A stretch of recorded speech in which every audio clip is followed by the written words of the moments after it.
Hello, everybody. Welcome to Asian Love, where we passionately debate, explore, and review topics about religion, science, and history. My name is AJ, and I am joined by Joey, my co host. Hey, welcome. So, today we're going to be talking about gender in society and in the Bible, and how the biblical idea of gender harms both men and women, as well as transgender people. Joey and I were watching the movie Will and Harper. I'm sure a lot of you may have heard about it.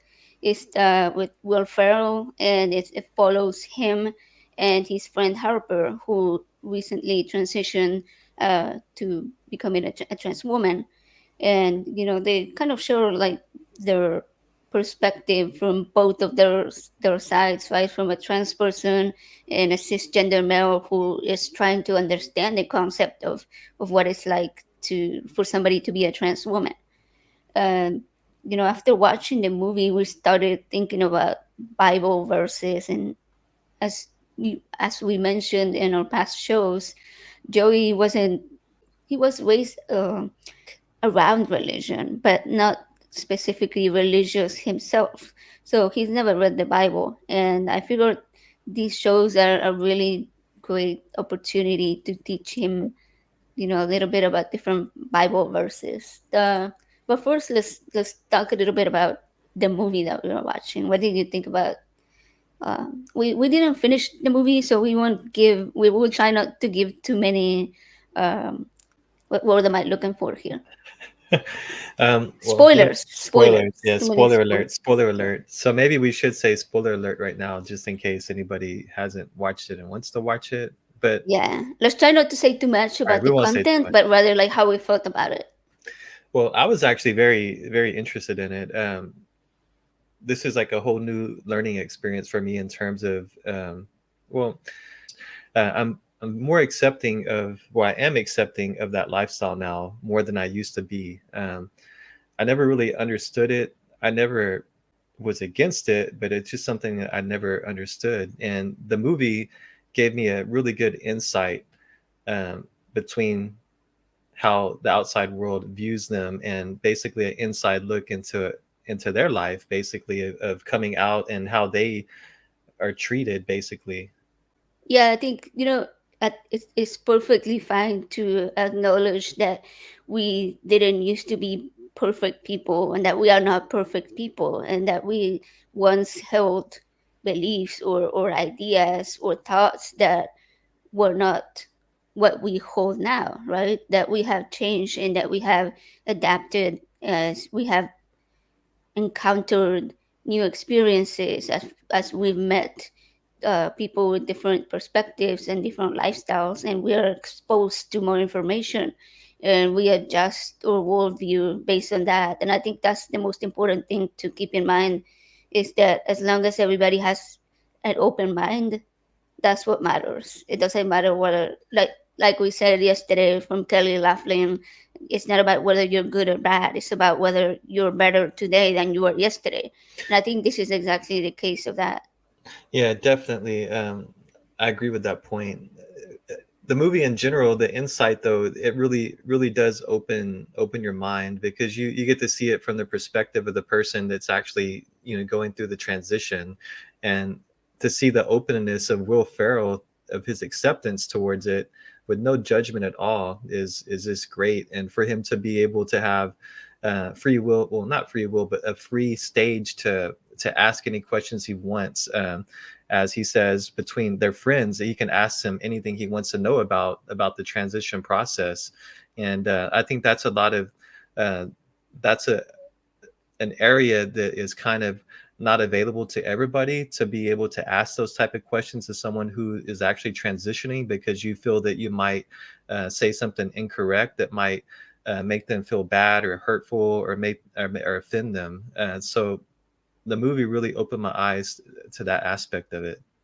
Yeah, and another thing that I found really cool was how it shows that the when somebody transitions, uh, is just them being more themselves, right? Like But at the same time, even though some things are changing, they're still the same person that they used to be.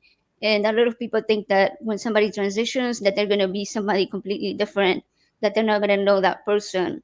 And the fact that Harper was so open, and she told Will, "You can ask me anything. We've been friends for 30 years, and I'm still the same old friend that you had. I just look different, right?" So Yeah, yeah. that really, to me, that was a really deep message that I got from it. Yeah, I agree. That's the part that I really liked about it as well. The just like the rawness and openness between them. It shows a completely different perspective that I've never seen or experienced myself. Yeah, and I think a lot of people, even with their own family, like say when their child comes out as trans, and they feel a sense of loss, or a sense of, well, I don't really know this person anymore. And to me, the message that I got from that was like, no, you do know this person, but you actually getting to know them even more Even now. more, yeah, because Yeah, you're gonna get to know the true them, based yeah. the person that they've been hiding from you all this, over all that time, Yeah, and if somebody because they were. feels, yeah, somebody feels safe enough to share that with you, then you should be open to to being that safe person. Like, Yeah, yeah. don't be somebody that they feel judged by. I think that it definitely made me feel sad under some aspects, because you see how they're just a human. She's just a human that wants to be herself, and it makes you realize how judgmental the world is and society is in general, how we objectify, genders, that men have to wear. Well, I guess we genderize clothing, we genderize, I mean, everything basically. Yeah, And hair. society is sexualized and genderized, that has to be, you have to fit that societal norm in order to be accepted. And it made me think about it. That's just crazy. It's really crazy that as a society that we think that way. um, what somebody wears or what somebody puts on their face, makeup, or their hair color, that doesn't affect anybody. So why is society so hell bent on thinking that it does, and being so harsh against it? Yeah, ultimately, like the essence of who you are, the values that you hold, the morals that you hold, your ethics, they'll all remain the same no matter what, how you present, your physical body. And that's why I try to help people understand so clearly that gender is just a social construct. It's something that we have created, all these rules, these unspoken rules that we have created. Um, we were talking earlier about how, where did that even come from, right? And that's when we were discussing how it all ultimately, even though it affects people who are not religious, it does come from religion, and it's been cultivated into all of our society as a core value, basically, even though some people don't even practice that religion. And so I was going to show you some verses, right, to exactly where this all started. And I would say the main one is at the very beginning of Genesis, right, where I don't have the exact verse right now, but I was just thinking about this one, where that I hear a lot of people using it, and it's the one where it says, "And then the Lord created them, male and female, in His image," or something along those lines, right? And that is one of the verses that a lot of people use to say that God created just that binary, just male and female, and there should be nothing else. But um, I mean, if you think about it, like we said earlier, even if it had been God that had created men and women, then why are all these variations being created? Aren't they His creation as well? That's just a question that I have, right?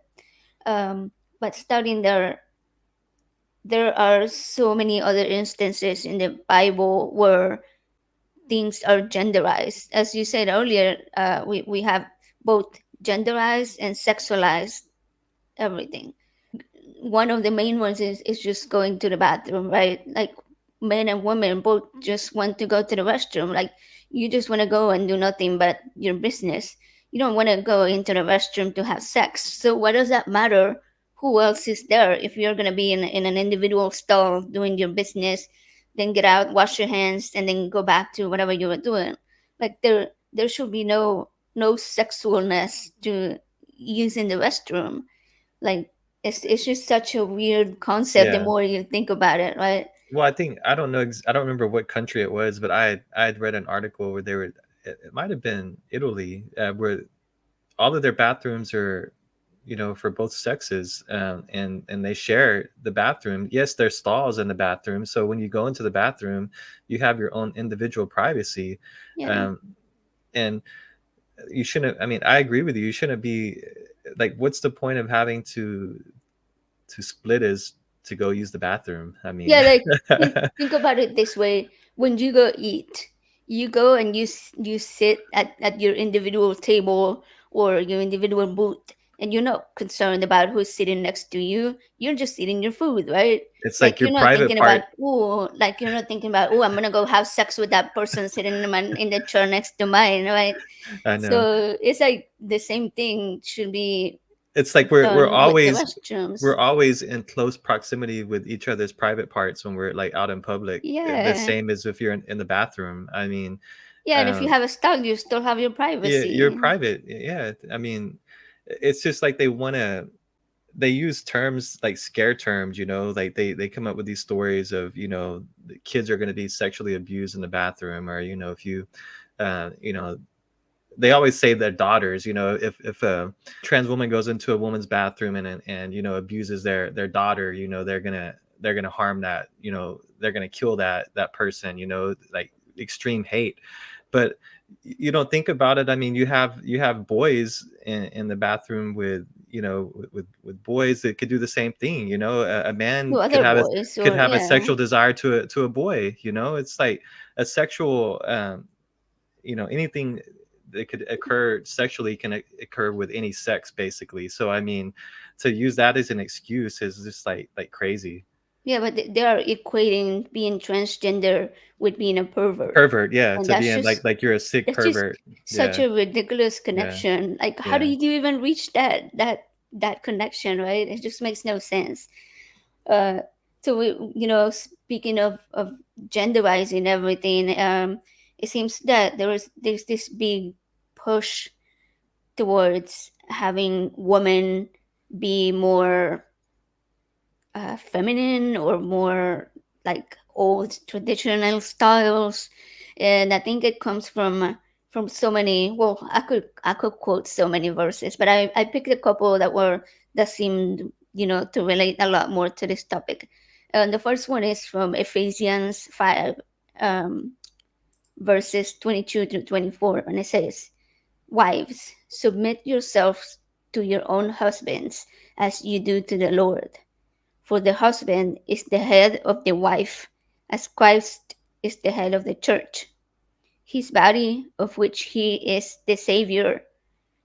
Now, as the church submits to Christ, so also wives should submit to their husbands in everything."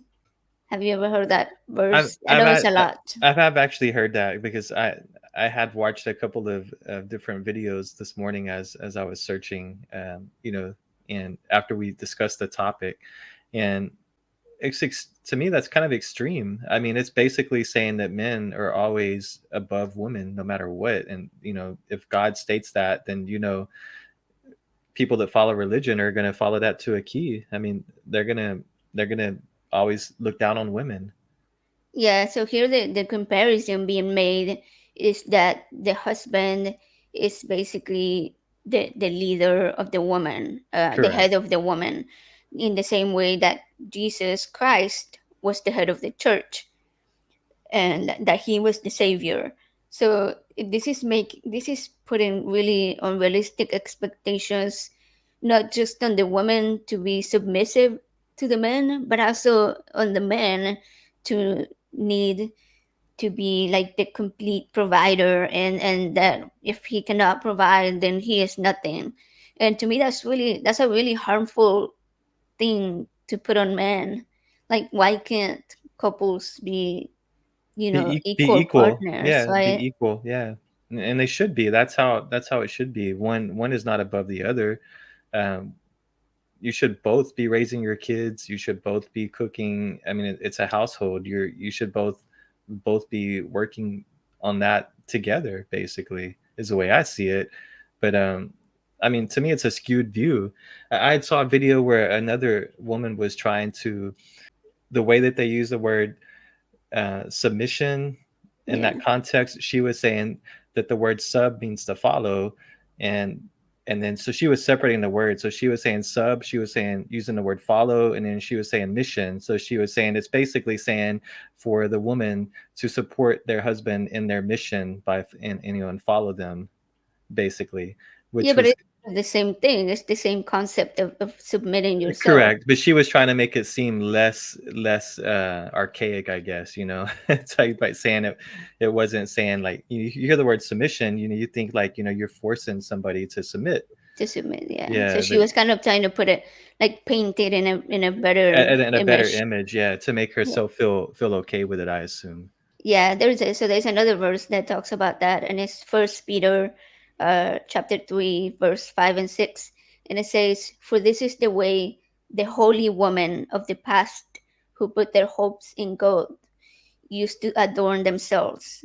They submitted themselves to their own husbands, like Sarah, who obeyed Abraham and called him her Lord."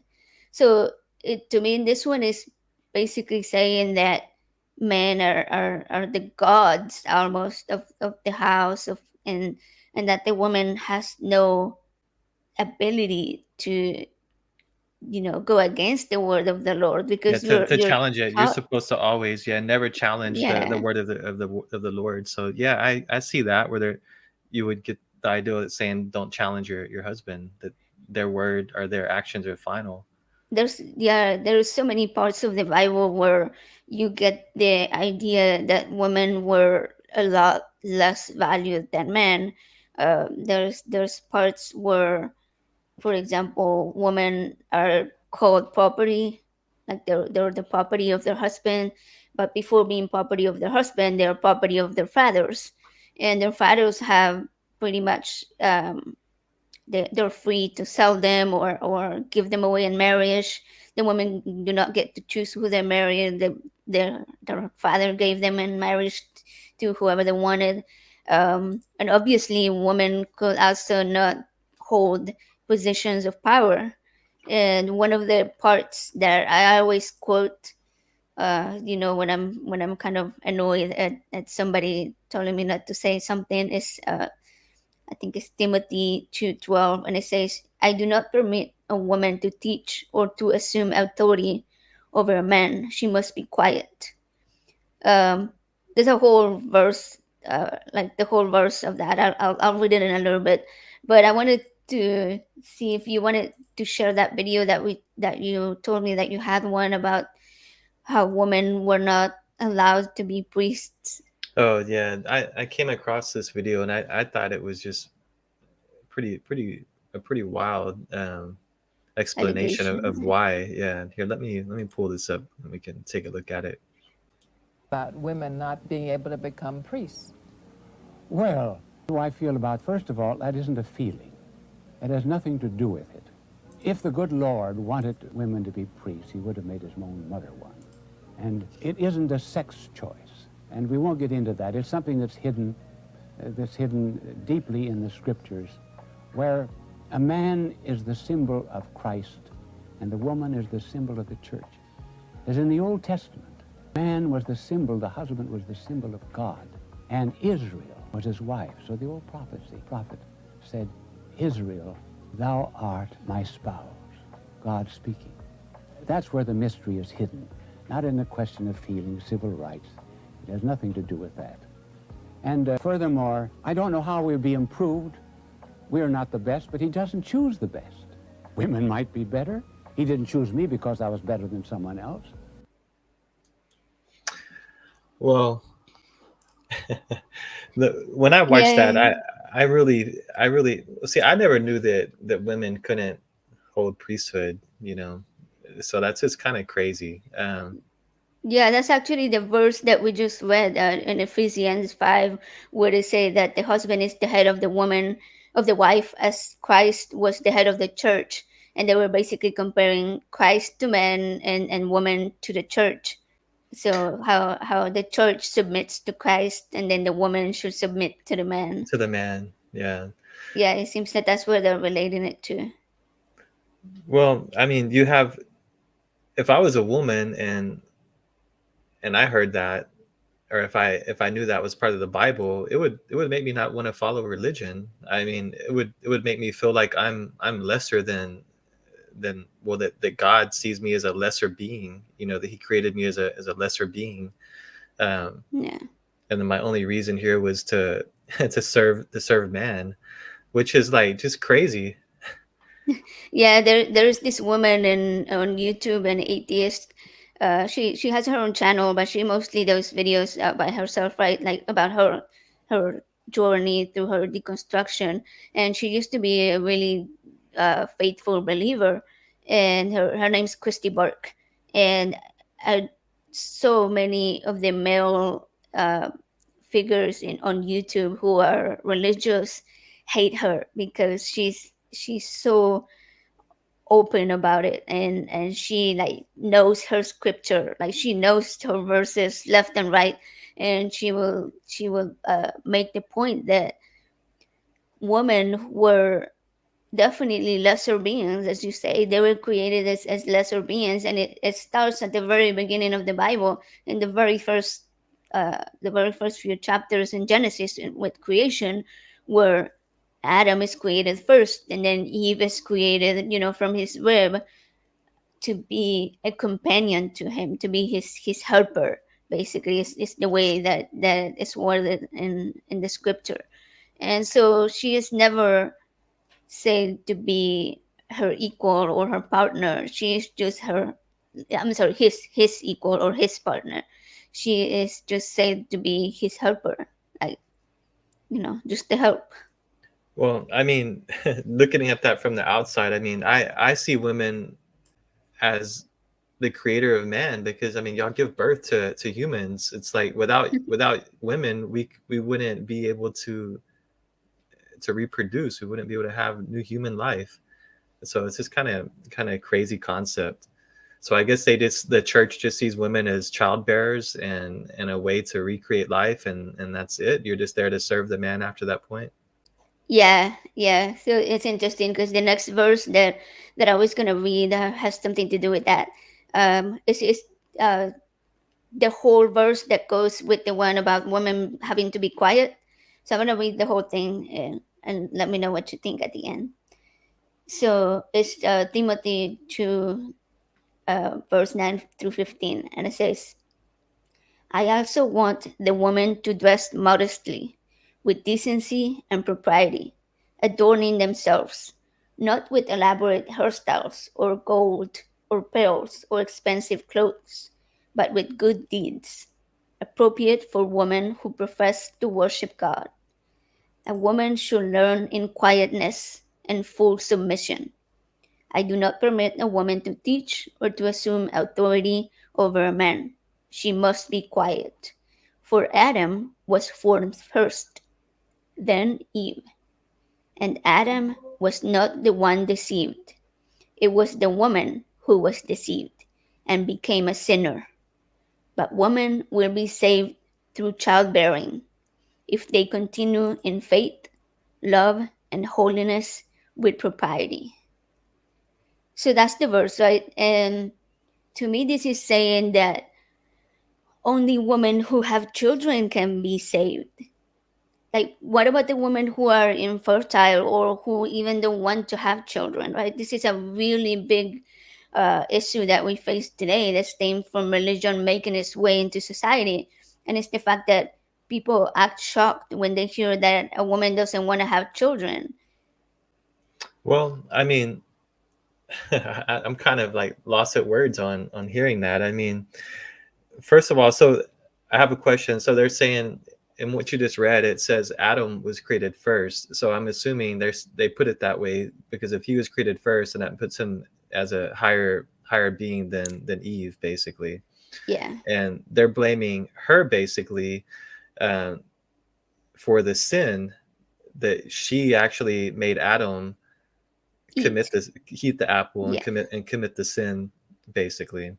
Yeah, because the story goes that Eve was by the tree of knowledge of good and evil, and God had told them to not eat from it, that they could eat from any other tree except for that one. And he said, and the day that you eat of it, then you will die. So then the snake comes when Eve is, I guess, contemplating the fruits. And the snake is like, well, God lied to you, like, you're not going to die if you eat from it. Like, and then she's like, well, it does look good for food. And so she takes a bite, and then she says that it's good. And then she goes to Adam, and she's like, hey, I found the apple from I'm sorry, the fruit from the tree of good knowledge of good and evil. The taste is really good. And so he's like, all right. And then he said, and he does understand that it is from that tree, but basically they're putting all the blame on her for coercing him into eating from it. And that's Well, why they always say that she's the one that brought uh, humanity down. well, that basically gave this, brought sin to humanity, basically, right? Yeah, Because yeah. based on that action, then everybody is born with sin based on that. Is that correct or no? Yes, yes. Okay. Yeah. Well, and then also from what you read, stating about a woman. Yeah, it says women will be saved through childbearing if they continue in faith, love, and holiness with propriety, like Okay, properly. gotcha. So basically saying, like you were, that they have to, only women that want to have a child, well, that they carry a child, can actually be, I guess, a woman of God. Is that kind of what it's saying? Yeah, to me, the way I'm understanding it You is interpret that it, it's yeah. saying that if you follow God, then the only way, even if I'm guessing, even if you don't have children and you follow God, then you're not to be saved, because they seem to say that the only way to be saved is through childbearing. Yeah. Well, that's very interesting. Very interesting. I find the Bible just to be. I know everybody says that you can't take the Bible literally. That you have to interpret Examine it, and, yeah, examine and interpret. interpret it, basically. But even if you had to interpret some of these stories in certain ways, like most of the outcomes that I could come up with are still pretty horrible. Yeah, and if you when I think about what people ask, and they say, well, you have to know the historical context. For example, if you're reading about Noah's Ark, or when the slaves were freed in the Exodus story, they're like, you have to look at the history and how societies were back then. But then when I go looking, and I turn to science, and I turn to history, and I find that it doesn't line up with what the Bible says, then people are, well, you shouldn't question it. Like, why do you question it? But you just told me to look at the context, and I'm trying to look at the context. So which one should I do? Should I follow it blindly, or should I look into it? And when you do look into it and you find that it's not making sense, they're just like, They come up with try to, yeah, with a another new rule. a Yeah, new a rule new for it. rule. Yeah, Yeah, yeah, yeah, to tell you that, well, you're still not doing it right. yeah, You're still yeah. looking at it wrong. You have to open your heart to be able to understand it, and I guess turn a blind eye to a lot of questionable thoughts. Yeah. And speaking of how women or people are meant to be saved, there's this next verse from First Peter 3, verses 3 and 4, and it says, "Your beauty should not come from outward adornment, like such as elaborate hairstyles and the wearing of gold jewelry or fine clothes. Rather, it should be that of your inner self, the unfading beauty of a gentle and quiet spirit, which is of great worth in God's sight." So I found this video. So this guy is talking about femininity, and sort of like the similar concept of what we just watched, what we were just discussing. Sorry. So culture encourage women to be? What words come to mind? Fierce, sassy, bold, independent. Now just look at this biblical picture, contrast with that. Self-controlled, pure, submissive. First Peter 3:4, a gentle and quiet spirit, which in God's sight is very precious. What does culture? So that was the verse that I had just read. I don't know. I mean, I think it's so odd that he takes the first three words that he mentions, of a woman to be, what does he say, independent and all of that, and And fierce. I mean, fierce, right? yeah, Like, and why do you think that most men have such a hard time accepting a woman that is independent and that can bring, just as much to the family?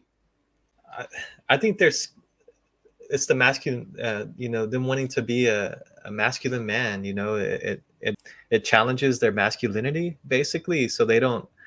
I guess that they've been told all their lives that they're supposed to be superior to women. So when they come across a woman, the challenges those ideals of how they're supposed to be, then they're afraid of that. So I think it's more than being afraid of it. Um, Me, I've never felt that, but I've never been, a macho masculine guy. So maybe I can't speak for them. Um, but to me, a woman being herself and being fierce and being outspoken and not being afraid to, this to stand up for herself and for others, that's the type of woman I want to be with. I mean, I don't understand why a man would be scared of that. I think it's more of them being afraid, just being afraid of it, I guess. Yeah, yeah.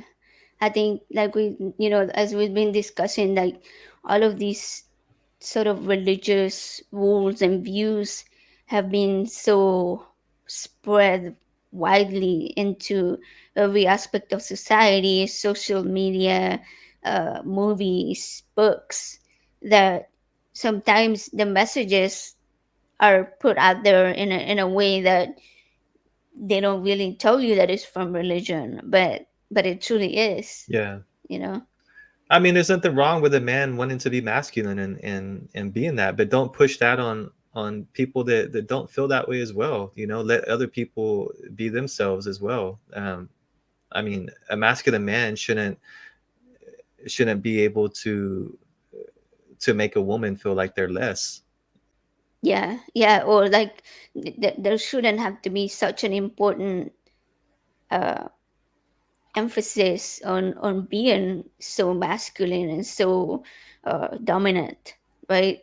Like, men shouldn't feel threatened by a woman that can pull her own weight, Yeah, yeah. around, that can fix the car, or that can, I don't know, paint the house, or take the trash out, or whatever, I or mean, they or they a should pray man. they should praise that. I mean, that's Yeah, a great thing, for any human being to be able to do. I mean, everybody should be able to be able to learn any type of trait they want. I mean, certain that's another thing. If you think about just work, I mean, there's certain areas of our, of different industries, that people have that stigma that, women shouldn't be in those industries.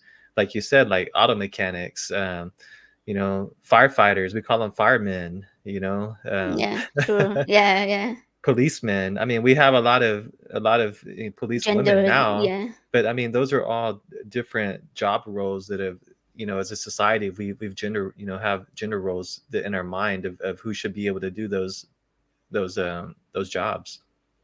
Yeah, there's like this really, as I mentioned earlier, there's like this movement of a woman trying to bring back, well, biblical woman trying to bring back, like, the traditional wife sort of figure, and they are going online and putting out videos on how to be this type of person, and sharing verses like Proverbs that says, uh, that that woman bring men good, not harm, all the days of her life. And it seems to be demanding some type of perfection that is just unattainable. And so I think it's just like a really weird thing to try to portray, that I don't know, that women cannot be weak, that they can't make mistakes, that they can't have a bad day, and that they always have to look perfect and beautiful and for their men. And there was this uh, video that I found that I thought was perfect for this situation, and it's this woman named Esther Williams, right? And so she's being interviewed. Right, I'm gonna pull up the video real quick and we watch it. Esty, what is a trad wife? Well, a trad wife is just short for traditional wife, and it is a homemaker, and she cooks, she cleans, she takes care of the home and the children, if there are any. And the online world gave it the term trad wife for short. What motivated you to pursue this traditional life? Well, I was somewhat raised traditional. My mom was a traditional wife until my parents got divorced. I think I felt the need to fit the mold of the world and go get a degree, find a career. And I did go to college for almost 2 years, and then I dropped out because secretly I always wanted this lifestyle. Of course, you need a husband to have this lifestyle. So when I met my now husband, everything just came into place. And that's really the inspiration behind it. Is just, it was a dream. Esty, what is a trad wife? It's funny. Well, it's ironic, not funny, but it's ironic that she says that she she felt that she was not forced, but she went to college because she wanted to fit the mold of the world's ideology, I guess.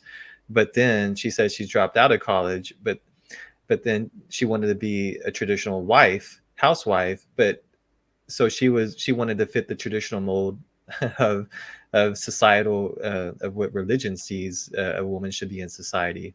So both choices Were were based on, yeah, on on societal it roles norms norms. of Yeah. both sides. Yeah. Yeah, yeah.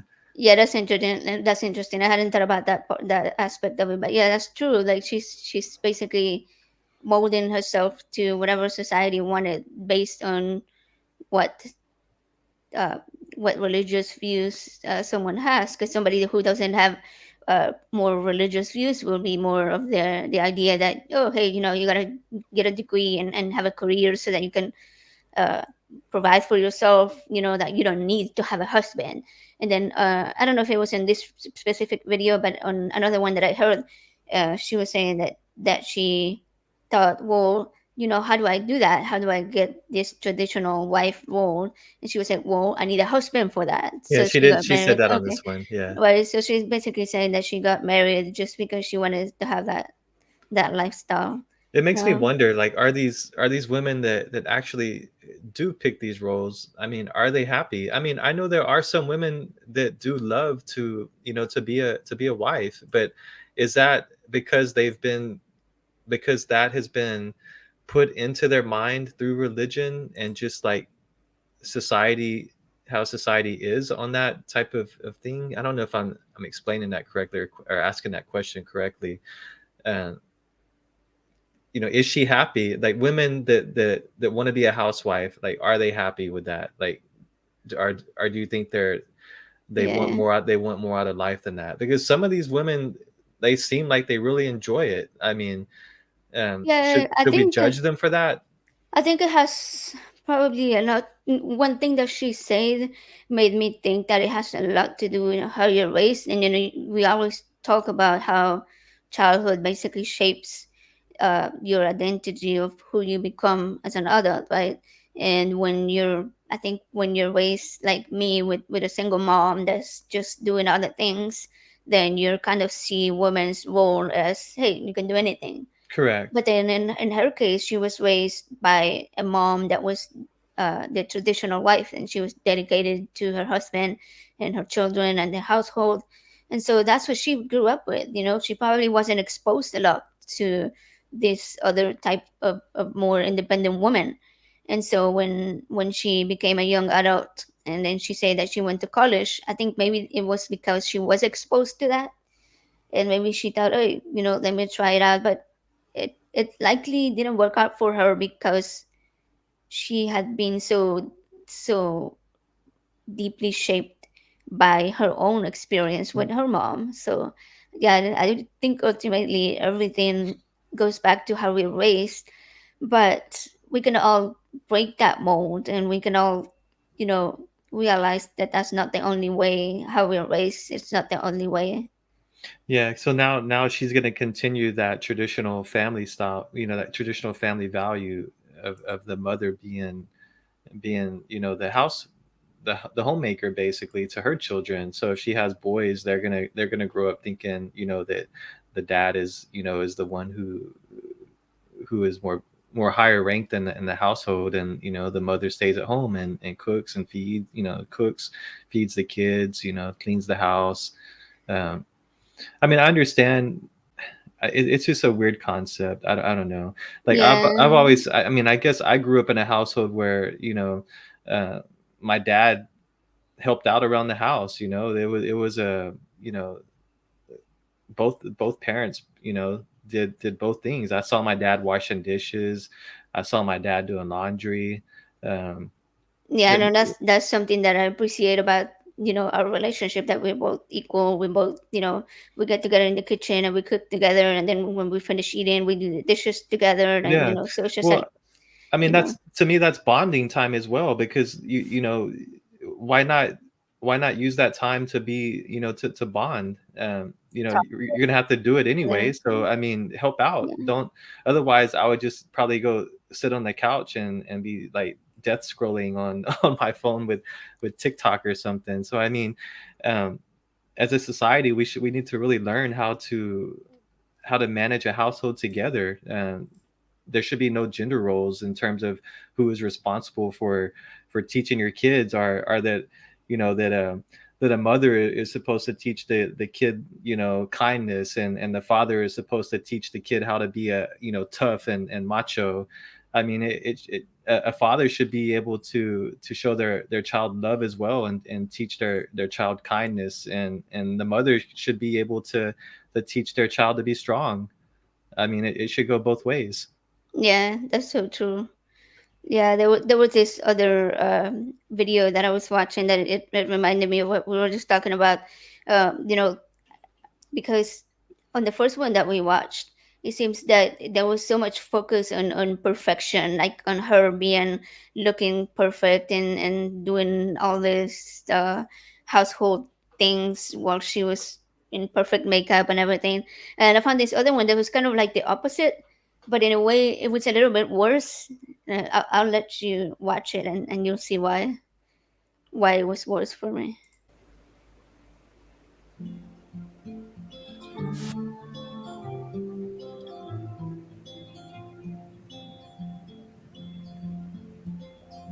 Oh, are you able to see that? I don't know if I can read it, yeah.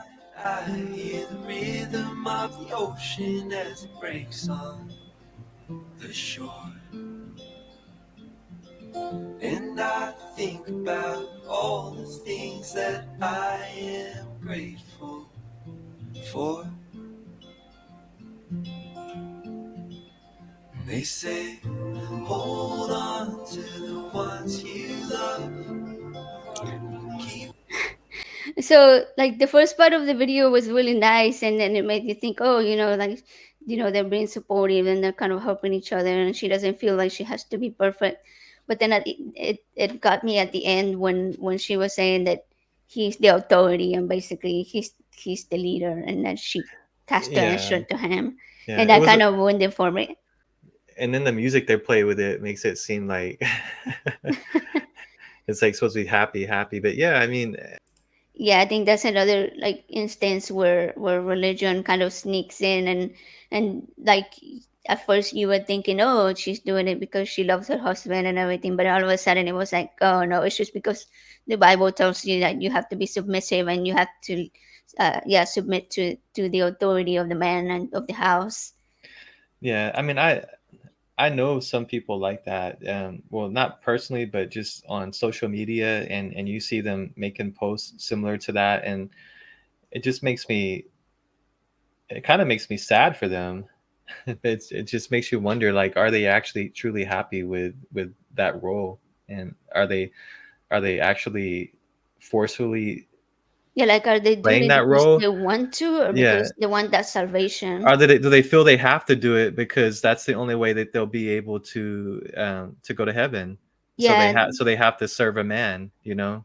yeah, there's a lot of women that believe that being pure is the only way to reach salvation and to go to heaven. And they discuss how to be pure, and the only way to be pure is to follow the biblical rules that are given. And so, yeah, it means that you have to be submissive, you have to be quiet, you can't teach, you can't be, sassy or outspoken or independent.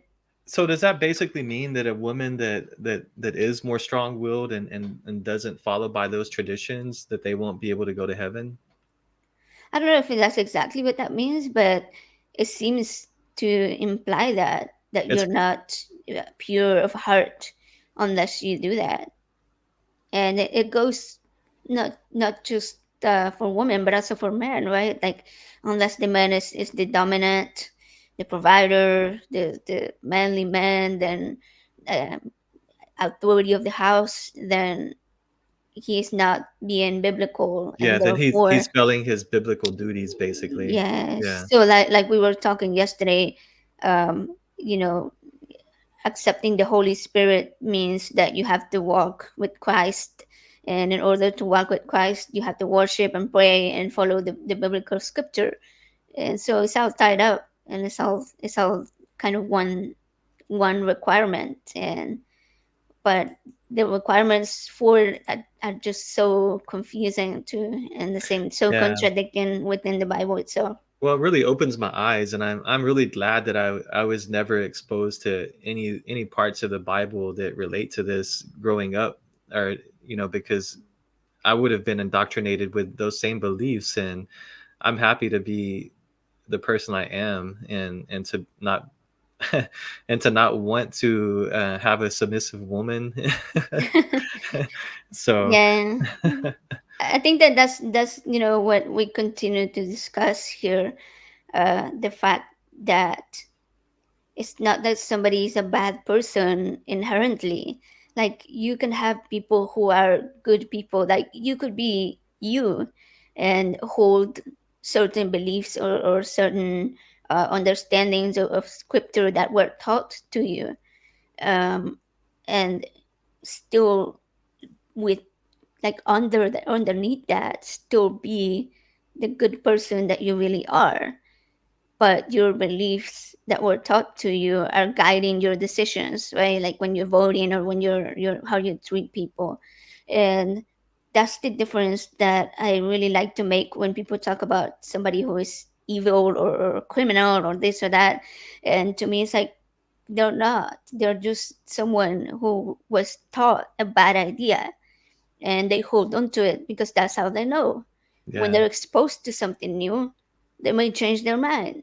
And we've seen it happen with other people, in our family, for example, who may have held beliefs about transgender people, and then when we've discussed the topic with them and they've changed their mind, and others haven't. And it's just a kind of like, I guess, depends on the person's personality and how open they are yeah, yeah. to And how engraved the religious thoughts or, are in their everyday life, basically, or maybe or even how to keep an childhood. open mind. Yeah, Yeah. how to have a more open mind on and be able to change and admit that some of the beliefs you had might have been wrong. That they were based on some missing information that you had, Yeah, or from a judgment that you made based on not having all the you know uh, all the all information. the Yeah, information. Yeah, yeah, yeah, yeah. And I feel like in the examples that we gave today about biological sex and gender, there's a lot of people that believe that they are the same thing, or that gender is determined by your biological sex, and they've never stopped to think, hey, there are different things. So when they are exposed to it, they're open accepting that information and be like, hey, maybe I was wrong. And when, yeah, so it's all about keeping an open mind and having discussions, because unless you have discussions, then how are you gonna gain new insight? Yeah, it's very true. Well, I mean, even if you don't have, I mean, I'm trying to think how to word this. Um, Even if I didn't know all of the stuff I know now that I've learned through transgender, like in terms of how the brain and the inner workings of the body are, I think that people should still be acceptable, still be able to accept people that are different, even if they Yeah, don't understand all the inner workings. I do see that how knowing more about the inner workings does make it easier to accept someone who's different. yeah, But as a human, we really need to work on being able just to be more acceptable in general. um, yeah, like more welcoming of all the varieties, basically. yeah, and then when you are more welcoming to that, like if you're not, if you're not so close-minded about a transgender person and you become friends with one, then you're gonna learn more about their lifestyle and more about what caused them to make that decision, and then you'll therefore learn about that, and then you'll be more open to it. Yeah, yeah, I mean, I does that agree. make sense? I mean, if we're scared of something just because it looks different, it doesn't mean it's going to hurt us. I mean, Yeah, if you want to learn more about it, then don't be scared of it.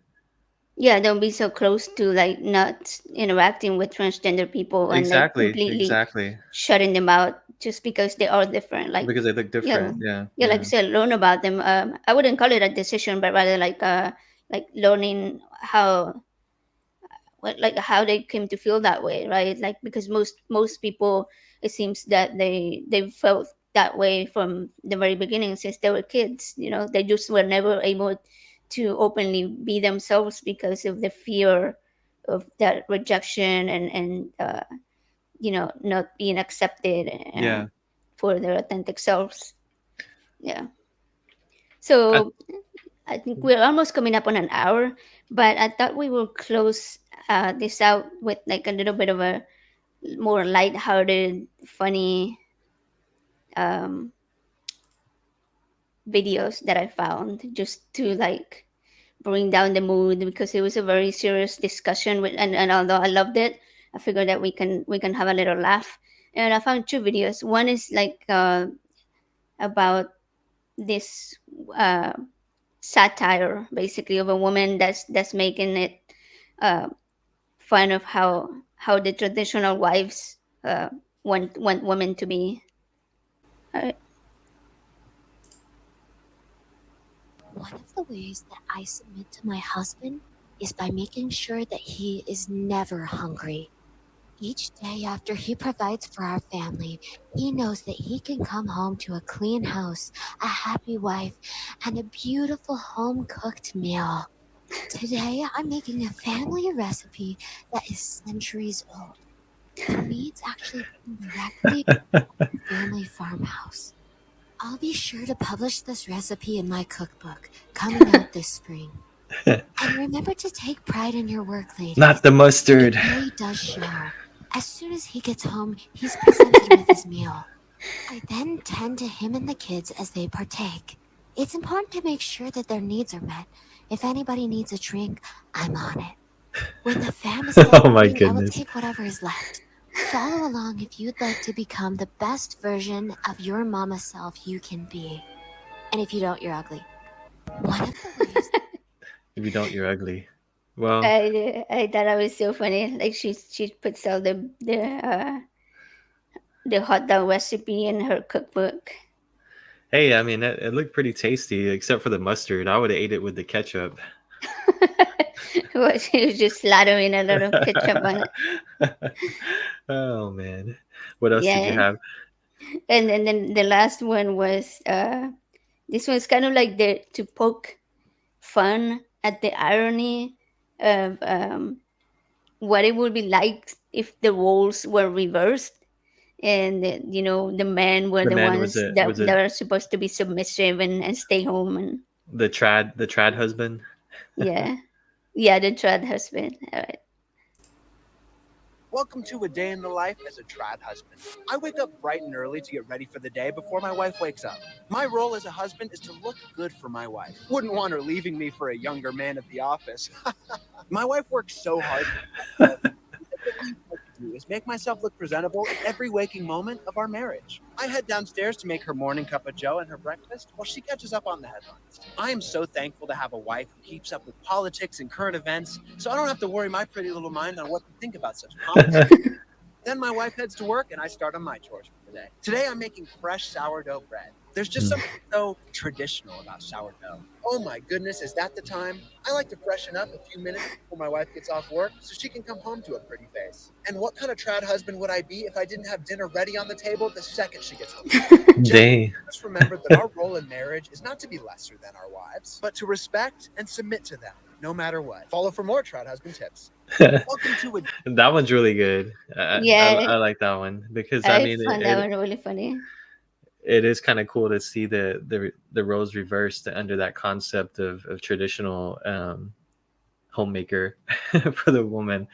I mean, Yeah, but it really makes you think like, whoa, okay, yeah, that doesn't really seem right to I mean, subject. masculine men that watch that, they're probably like cringing, like men that have like that want submissive wives, they're probably like very upset about that. Yeah, somebody got their ego hurt by Yeah, that. definitely. Well, Yeah, I thought it was really really ironic, and it really makes you think about like how the roles shouldn't be put that way. yeah, because if a man watches that and they think, oh, that seems Excessive. yeah, excessive, like that would have to do all that, then why would you expect your wife to Your have to wife do to all have that for to. you? I mean, Yeah, that's like, to me, that's like having a personal maid that should be like paid, like actually be paid to like do all that stuff. If you yeah, want a spouse to be like that, then marry a maid, I guess, and pay them, because that's what it seems like to me. yeah. All right, guys, we're gonna end this one today, and our next video is probably going to be live, and we're going to be covering the other part of the dreams video that we didn't get to cover on the first one because it went on too long. And then we will probably do the fiction versus fate game. We'll try to get that one in on the next episode. So, any last words before we end it? No, I think it's been a great show. Very interesting discussion. um, I've learned a lot of things about traditional values of how the Bible says a woman should be, and I hope everyone enjoyed the show. Yeah, thank you for being with us, and don't forget to like and subscribe.